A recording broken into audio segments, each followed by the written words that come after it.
News18 ಕನ್ನಡದ digital ಕಂಟೆಂಟ್ಗೆ ಸ್ವಾಗತ. ನಾನು ಚಂದ್ರಕಾಂತ್ ಸುಗಂಧಿ. ಇದೇ ಡಿಸೆಂಬರ್ 8ರಿಂದ ಬೆಳಗಾವಿಯಲ್ಲಿ ಮತ್ತೊಮ್ಮೆ ಚಳಿಗಾಲದ ಅಧಿವೇಶನ ನಡೀತಾ ಇದ್ದು, ಇದಕ್ಕಾಗಿ ಎಲ್ಲ ರೀತಿಯ ಸಿದ್ಧತೆಗಳು ನಡೀತಾ ಇವೆ. ನಡುವೆ ಏನು ಅಂತಂದ್ರೆ, ಬೆಳಗಾವಿಯಲ್ಲಿ ಕೇವಲ ನಾಮಕೆ ವಾಸ್ತೆ ಅಧಿವೇಶನವನ್ನ ಮಾಡಬಾರದು, ಏನಾದರೂ ರೂಪರೇಷೆ ಆಗಬೇಕು ಮತ್ತು ಉತ್ತರ ಕರ್ನಾಟಕದ ಅಭಿವೃದ್ಧಿಗೆ ಈ ಅಧಿವೇಶನ ಪೂರಕವಾಗಲಿ ಅಂತಕ್ಕಂಥ ಆಗ್ರಹಗಳು ಕೂಡ ಕೇಳಿ ಬಂದಿವೆ. ಇನ್ನು 13 ಬಾರಿ ಇದುವರೆಗೂ ಕೂಡ ಬೆಳಗಾವಿಯಲ್ಲಿ ಅಧಿವೇಶನ ನಡೆದರೂ ಕೂಡ ಇದುವರೆಗೂ ಕೋಟ್ಯಾಂತರ ರೂಪಾಯಿ ಹಣ ಇದಕ್ಕಾಗಿ ಖರ್ಚು ಮಾಡಲಾಗಿದೆ. ಆ ಹಣ ಎಷ್ಟು ಅಂತಕ್ಕಂಥ ಲೆಕ್ಕವನ್ನ ನಿಮ್ಗೆ ಹೇಳ್ತೀನಿ. ಅದಕ್ಕೂ ಮೊದಲು ನ್ಯೂಸ್18 ಕನ್ನಡದ ಯೂಟ್ಯೂಬ್ ಚಾನೆಲ್ ನ ಸಬ್ಸ್ಕ್ರೈಬ್ ಮಾಡಿ ಮತ್ತು ಬೆಲ್ ಐಕಾನ್ ಒತ್ತಿ. ಹಾಗೇನೆ ನ್ಯೂಸ್18 ಕನ್ನಡದ ಫೇಸ್ಬುಕ್ ಮತ್ತು ಇನ್ಸ್ಟಾಗ್ರಾಮ್ ಪೇಜ್ ಅನ್ನ ಲೈಕ್ ಮಾಡೋದನ್ನ ಮರಿಬೇಡಿ. ಬೆಳಗಾವಿಯಲ್ಲಿ ಇದುವರೆಗೂ ಕೂಡ 13 ಬಾರಿ ಚಳಿಗಾಲದ ಅಧಿವೇಶನವನ್ನ ನಡೆಸಲಾಗಿದೆ. ಈ ಹಿಂದೆ ಮಳೆಗಾಲ ಮತ್ತು ಚಳಿಗಾಲ ಸೇರಿದಂತೆ ಒಟ್ಟು 13 ಅಧಿವೇಶನಗಳು ಇದುವರೆಗೂ ಬೆಳಗಾವಿಯಲ್ಲಿ ನಡೆದಿದ್ದು, ಇದಕ್ಕಾಗಿ ಸುಮಾರು 169 ಕೋಟಿಯಷ್ಟು ಹಣವನ್ನ ವೆಚ್ಚ ಮಾಡಲಾಗಿದೆ. ಆದರೆ ಉತ್ತರ ಕರ್ನಾಟಕ ಭಾಗದ ಸಮಸ್ಯೆಗಳಿಗೆ ಇದುವರೆಗೂ ಕೂಡ ಮುಕ್ತಿ ಸಿಕ್ಕಿಲ್ಲ ಅಂತಕ್ಕಂಥ ಗಂಭೀರ ಆರೋಪಗಳು ಕೇಳಿ ಬರ್ತಾ ಇವೆ. ಪ್ರತಿ ಬಾರಿ ಅಧಿವೇಶನ ಸಂದರ್ಭದಲ್ಲಿ ಹಲವು ಸಮಸ್ಯೆಗಳು ಸರ್ಕಾರದ ಮುಂದೆ ಬರುತ್ತೆ, ಆದರೆ ಅಧಿವೇಶನ ಮುಗಿದ ಬಳಿಕ ಆ ಎಲ್ಲಾ ಸಮಸ್ಯೆಗಳಿಗೆ ಸರ್ಕಾರ ಮರೆತು ಬಿಡುತ್ತೆ ಅಂತಕ್ಕಂಥ ಆರೋಪಗಳು ಕೇಳಿ ಬಂದಿವೆ. ಬೆಳಗಾವಿಯಲ್ಲಿ ಮಾಜಿ ಎಂಎಲ್ಸಿ ಮಹಾಂತೇಶ್ ಕವಟಗಿಮಠ್, ಮಾಜಿ ಶಾಸಕ ಸಂಜಯ್ ಪಾಟೀಲ್, ಬಿಜೆಪಿ ಮುಖಂಡ ಎಂಬಿ ಜಿರ್ಲಿ ಸೇರಿದಂತೆ ಅನೇಕರು ಸುದ್ದಿಗೋಷ್ಠಿ ನಡೆಸಿ ಪಕ್ಷಾತೀತವಾಗಿ ಈ ಬಾರಿ ಬೆಳಗಾವಿ ಅಧಿವೇಶನದಲ್ಲಿ ಉತ್ತರ ಕರ್ನಾಟಕ ಭಾಗದ ಅಭಿವೃದ್ಧಿಯ ಬಗ್ಗೆ ಚರ್ಚೆ ಆಗಬೇಕು ಮತ್ತು ಏನು ಕೇವಲ ಚರ್ಚೆ ಆಗದೆಯಲ್ಲ, ಇದಕ್ಕೆ ಪರಿಹಾರ ಸಿಗಬೇಕು ಅಂತಕ್ಕಂಥ ಆಗ್ರಹವನ್ನ ಬೆಳಗಾವಿಯಲ್ಲಿ ಮಾಡಿರ್ತಕ್ಕಂಥದ್ದು. ಪ್ರಮುಖವಾಗಿ ಏನು ಬೆಳಗಾವಿಯಲ್ಲಿ ಅಧಿವೇಶನ ಮಾಡಬೇಕು ಅಂತಕ್ಕಂಥದ್ದು ಮಾಜಿ ಮುಖ್ಯಮಂತ್ರಿ HD ಕುಮಾರಸ್ವಾಮಿ ಅವರ ಕನಸಾಗಿತ್ತು. ಅವರು ಈ ಒಂದು ಭಾಷಾ ಸೂಕ್ಷ್ಮ ಪ್ರದೇಶವನ್ನು ಆಯ್ಕೆ ಮಾಡಿಕೊಂಡು ಬೆಳಗಾವಿಯಲ್ಲಿ ಅಧಿವೇಶನ ಮಾಡಂತ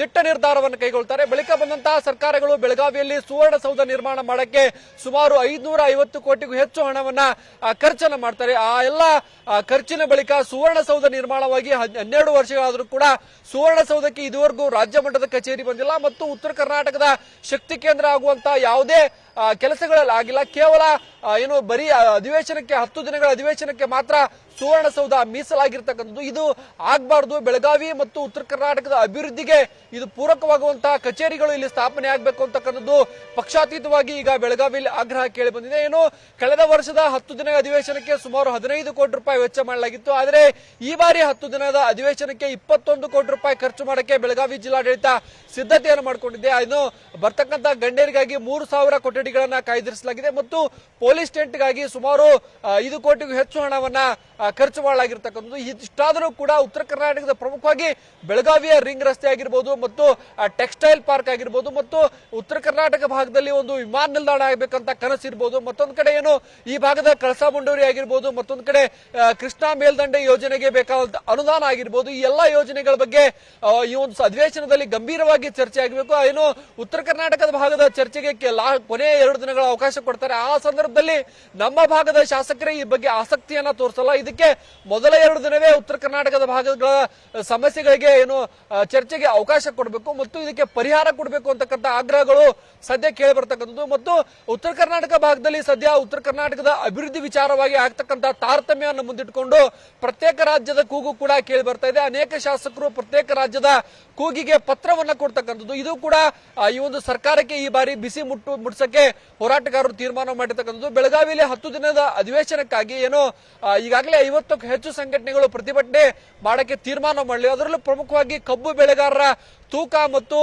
ಏನು ಕಬ್ಬು ಕಟಾವು ವೆಚ್ಚದ ವಿಚಾರವಾಗಿ ಸರ್ಕಾರದ ಗಮನ ಸೆಳೆಯಕ್ಕೆ ಕಬ್ಬು ಹೋರಾಟಗಾರರು ಪ್ರತಿಭಟನೆ ಮಾಡಿದ್ದಾರೆ. ಮತ್ತೊಂದು ಕಡೆ ಏನು ಬೆಳಗಾವಿ, ಗದಗ, ಬಾಗಲಕೋಟೆ ಜಿಲ್ಲೆಯಲ್ಲಿ ಈ ಬಾರಿ ಹೆಸರು, ಉದ್ದು ಸೇರಿದಂತೆ ಅನೇಕ ಬೆಳೆಗಳು ಹಾನಿಗೊಳಗಾಗಿದ್ದು, ಈ ಒಂದು ಬೆಳೆಗಳ ಖರೀದಿ ವಿಚಾರದಲ್ಲಿ ಸರ್ಕಾರ ತಾರತಮ್ಯ ಮಾಡಿದೆ ಅಂತ ಹೇಳಿ ಏನು ಬಿಜೆಪಿ ನೇತೃತ್ವದಲ್ಲಿ 9ನೇ ತಾರೀಕು ಒಂದು ಬೃಹತ್ ಹೋರಾಟವನ್ನ ಮಾಡಕ್ಕೆ ತೀರ್ಮಾನವನ್ನ ಮಾಡಲಾಗಿದೆ. 3 ಕಿಲೋಮೀಟರ್ ಅಷ್ಟು ಏನು ಹೋರಾಟವನ್ನ ಮಾಡಿ ಸರ್ಕಾರಕ್ಕೆ ಬಿಸಿ ಮುಟ್ಸಕ್ಕೆ ತೀರ್ಮಾನವನ್ನ ಮಾಡಲಾಗಿರ್ತಕ್ಕಂಥದ್ದು. ಮತ್ತೊಂದು ಕಡೆ ಏನು ಯುವಕರು ಅಂದ್ರೆ ಈಗ ಯಾವುದೇ ಸರ್ಕಾರ ನೇಮಕಾತಿ ಆಗ್ತಲ್ಲ, ಹೀಗಾಗಿ ಯುವಕರ ಮಿತಿ ಹೋಗ್ತಾ ಇದೆ. ಹೀಗಾಗಿ ಯುವಕರು ನಿರುದ್ಯೋಗಿಗಳಾಗ್ತಾ ಇದ್ದಾರೆ. ಏನು ಧಾರವಾಡದಲ್ಲಿ ಅನೇಕ ವರ್ಷಗಳ ಕಾಲ ಸ್ಪರ್ಧಾತ್ಮಕ ಪರೀಕ್ಷೆಗಾಗಿ ಸಿದ್ಧತೆ ಮಾಡಿದಂತ ಯುವಕರು ಈಗ ನಿರುದ್ಯೋಗಿಗಳಾಗುವಂತಹ ಭೀತಿ ಇದೆ. ಹಿನ್ನೆಲೆಯಲ್ಲಿ ಯುವಕರು ಕೂಡ ಡಿಸೆಂಬರ್ 11ರಂದು ಬೃಹತ್ ಪ್ರತಿಭಟನೆಯನ್ನ ಮಾಡಕ್ಕೆ ತೀರ್ಮಾನವನ್ನು ಮಾಡಿದ್ದಾರೆ. ಇನ್ನು ಅನೇಕ ವಿಷಯವನ್ನು ಇಟ್ಕೊಂಡು ಬೆಳಗಾವಿ ಅಧಿವೇಶನದಲ್ಲಿ ಗಮನ ಸೆಳೆಯಕ್ಕೆ ಸಂಘ ಸಂಸ್ಥೆಗಳು ಮುಂದಾಗಿರ್ತಕ್ಕಂಥದ್ದು. ಸುಮಾರು 50ಕ್ಕೂ ಹೆಚ್ಚು ಸಂಘಟನೆಗಳು ಸರ್ಕಾರದ ವಿರುದ್ಧ ಮುಗಿಬೀಳಕ್ಕೆ ಸಿದ್ಧತೆಯನ್ನು ಮಾಡಿಕೊಂಡಿವೆ. ಈ ನಡುವೆ ಏನು ಉತ್ತರ ಕರ್ನಾಟಕದ ಸಮಸ್ಯೆಗಳಿಗೆ ಪರಿಹಾರ ಕೊಡುವಂತ ಚರ್ಚೆ ಈ ಬಾರಿ ಆಗ್ಲಿ ಅಂತಕ್ಕಂಥ ಆಗ್ರಹ ಕೂಡ ಬೆಳಗಾವಿ ಅಧಿವೇಶನದ ವಿಚಾರವಾಗಿ ಕೇಳಿ ಬಂದಿರತಕ್ಕಂಥದ್ದು. ಕನ್ನಡ ಭಾಷೆ, ಜಲ, ನೆಲ ಪ್ರಶ್ನೆ ಬಂದಾಗ ಹೋರಾಟಗಳ ಮುಖಾಂತರ ಉತ್ತರ ಕರ್ನಾಟಕದ ಜನತೆ ಯಾವಾಗಲೂ ನಾವು ಮುಂಚೂಣಿಯಲ್ಲಿ ಇರ್ತೀವಿ.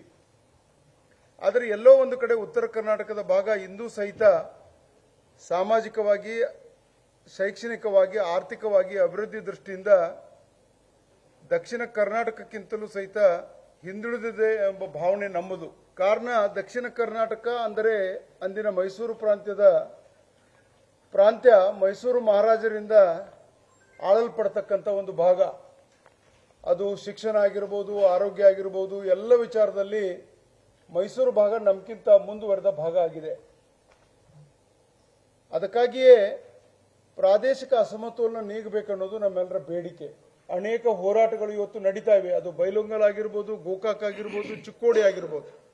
ಇವತ್ತು ಉಳಿದಂತೆ 1995-96ರಲ್ಲಿ ಜೆ.ಎಚ್. ಪಟೇಲ್ ಸರ್ಕಾರ ಇದ್ದಾಗ ಜಿಲ್ಲೆಗಳ ರಚನೆ ಆಯಿತು.